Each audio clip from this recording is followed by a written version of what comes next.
I reached down there and yeah, I felt my baby's head, which was amazing, but at the same time I was like, oh, holy shit, that's coming out of my vagina.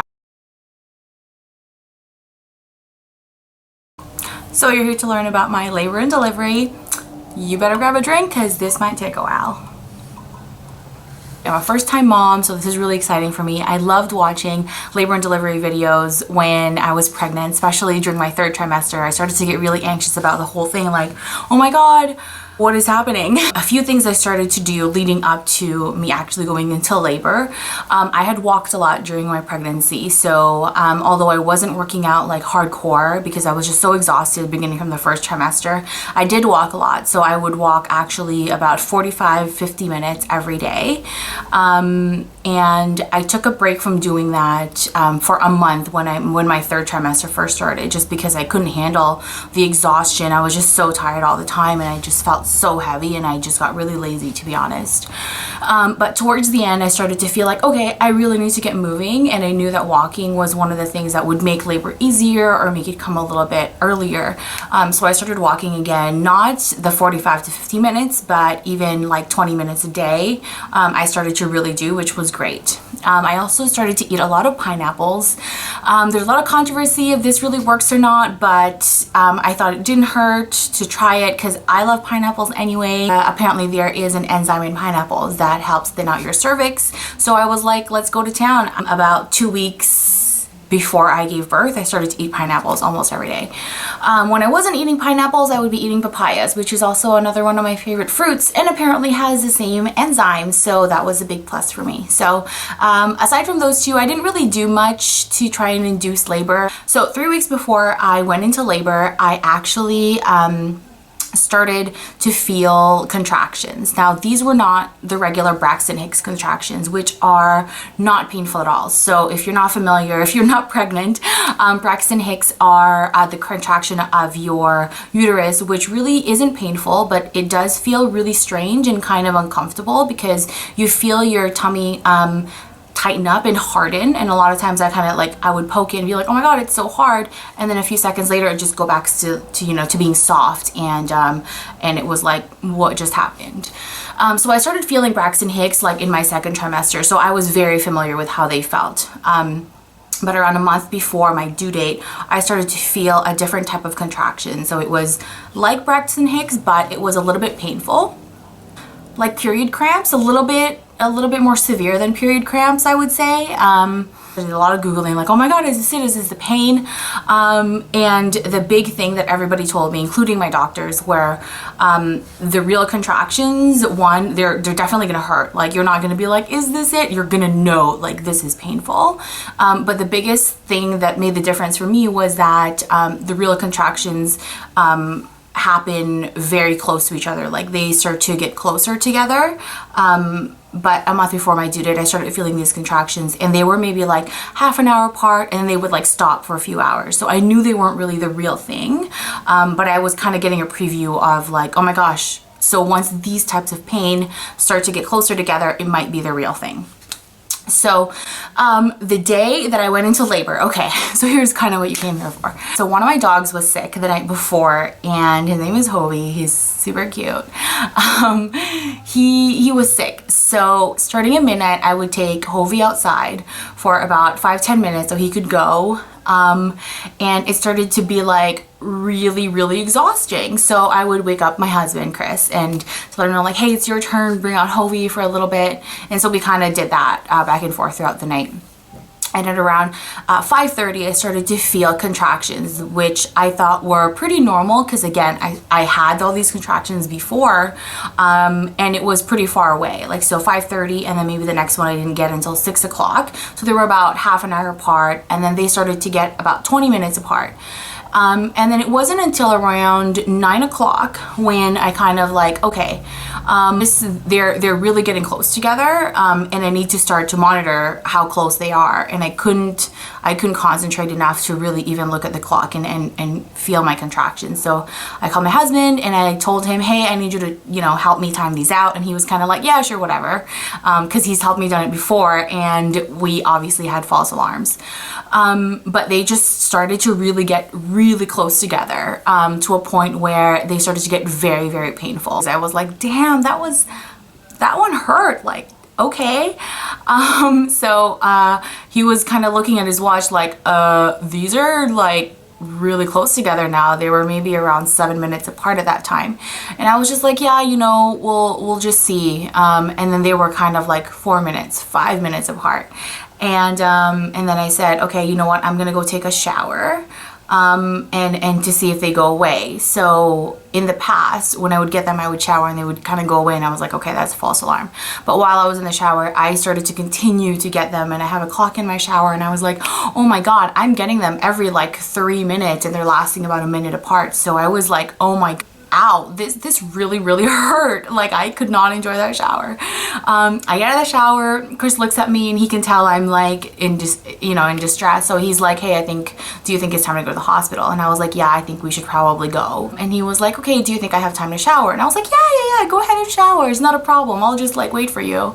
As he's in the shower, I had to go pee, and okay, so TMI, if you're not pregnant and you don't want to hear all the gross stuff, you should probably get out of this video. It's just gonna get grosser for him from here on out. When I peed, I had some blood come out. So in pregnancy terms, we call that like the bloody mucus, which is one of the signs that you're in labor or you're gonna be in labor very soon. So to me, I was freaking out because as I was like waiting for that bloody mucus for weeks, like to let me know that I was ready to go. So once I saw it, I was like, oh my God, this is happening, holy shit. And I freaked out. I like woke up my sister and I was like, oh my God, it's happening, watch the dogs, we're going to the hospital. Chris is still in the shower, and I was like, hey, just so you know, I'm bleeding. And I've never seen him like get out so fast. I don't even think he finished like washing himself. He just like gets out of the shower, and next thing you know, we're like on the road.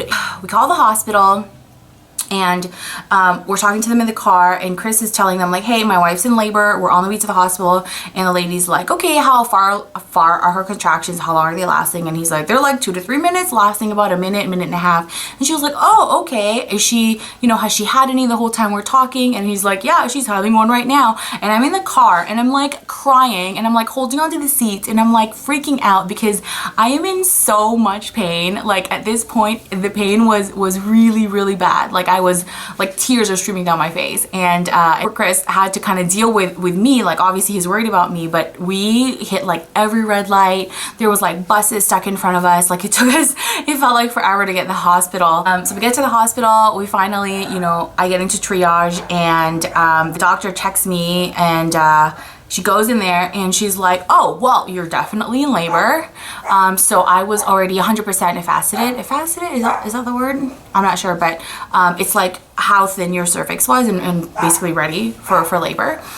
So I was there, and I asked her how many centimeters I was, and she said I was already 4 centimeters, which is like, oh my God, I'm in active labor. So yeah, so they admitted me, we get into the room, and we're there, and we're just like waiting. They asked me, you know, what pain relief do I want? And I told them I wanted the epidural.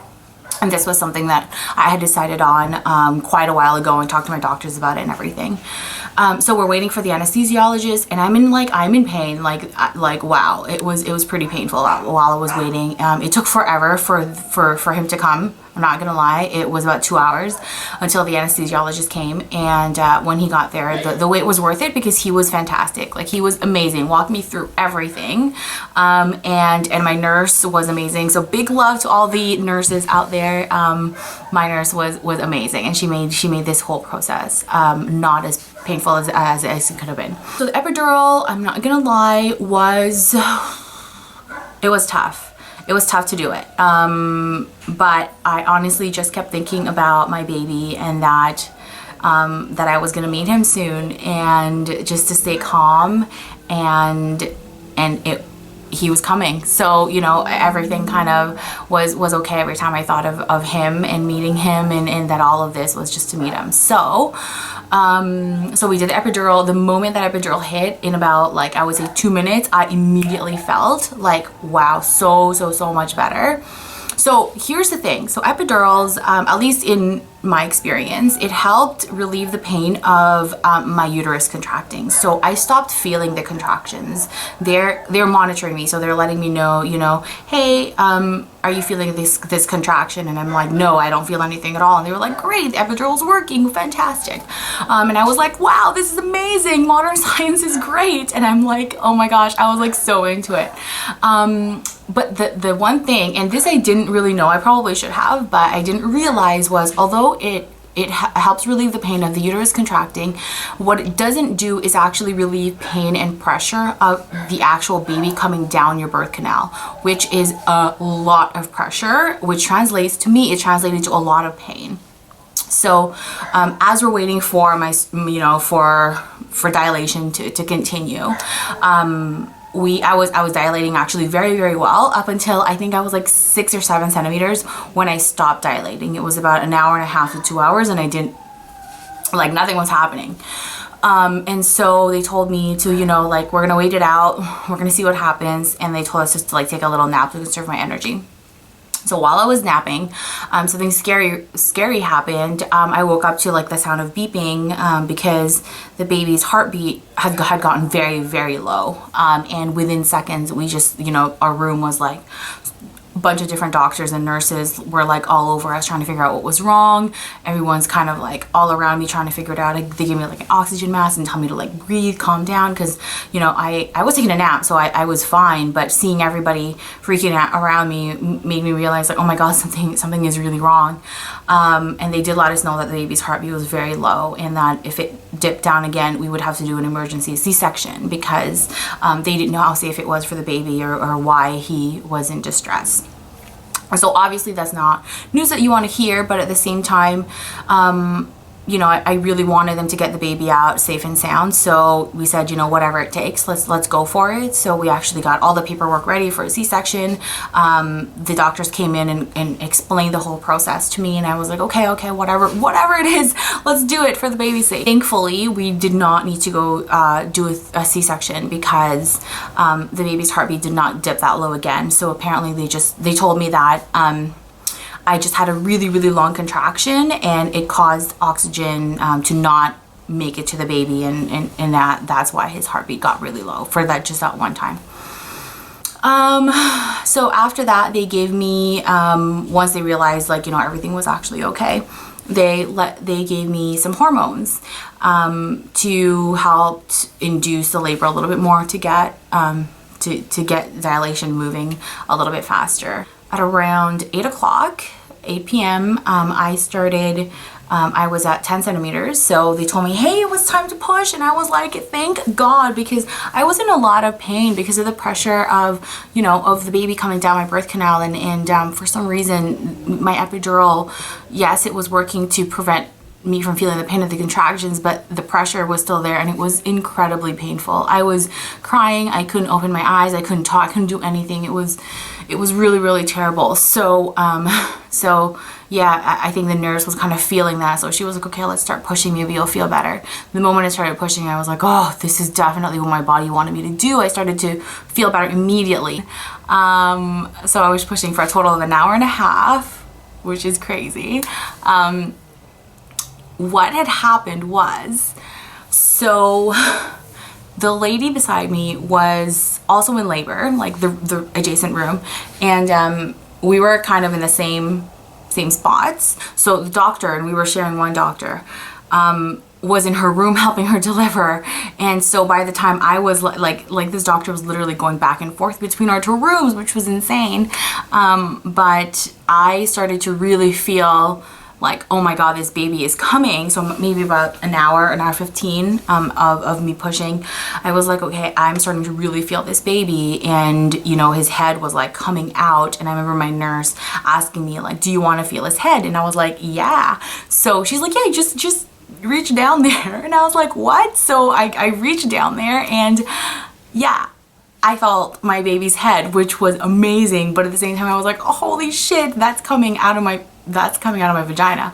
And so I was like, okay, this is happening. You just got to push a few more times, and he's gonna be here in my arms. So it gave me that extra motivation, believe it or not. Eventually she was like, okay, don't push too hard. So they were basically telling me, like, don't push too hard because the doctor isn't here, and so just push a little bit. And they could tell I was in so much pain, like trying to hold back the pushing. So I was just like they were like, okay, push little by little to relieve the pressure. And I was like, oh my god, I don't know how to do that. Like, I'm just okay. So I'm pushing little by little, but Chris, who's beside me, is like, oh my god, this baby is coming. Even those little pushes, like, he is coming.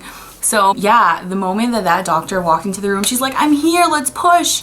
I was like, great. And I pushed, and she was like, oh my god, I don't even have my gloves on. So she's like running towards me. The nurse puts her gloves on, and once she gets in there with the gloves, I pushed, felt the baby's shoulders kind of come through, and I was like, oh my god. And I pushed, and next thing you know, the greatest feeling I've ever felt, like just getting that baby out. I can't even explain it. So much pain, but the moment he kind of came out was like so much joy and so much relief, and like my life was like a flash before my eyes. It was honestly the best feeling of my life. And then they put him on my chest, and I just couldn't stop staring at him. He was just like so adorable and plump, and then I started crying, and I was probably crying hysterically for a really long time, just holding him, and he was perfect. A few questions that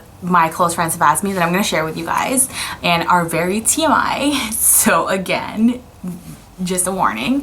I did have some tearing, not severe, so the doctor said it was very minor, so just a few stitches. And recovery was really crazy. I really didn't prepare myself for the recovery of childbirth. I know that sounds insane, but when I was pregnant, I was really focused on like the baby, right? Like I don't know why, but I should have done more research on how I would be recovering, or how I would be dealing with like actually pushing a baby out, but I didn't, and I was pretty clueless. But it was a lot of heavy bleeding. So after I gave birth, my placenta came out. I didn't have to push or anything for it. It just kind of came out, which was great. I had to wear like these gigantic diapers. They were like the pee pads with like, my nurse made me like a giant pee pad with like a bunch of different pads.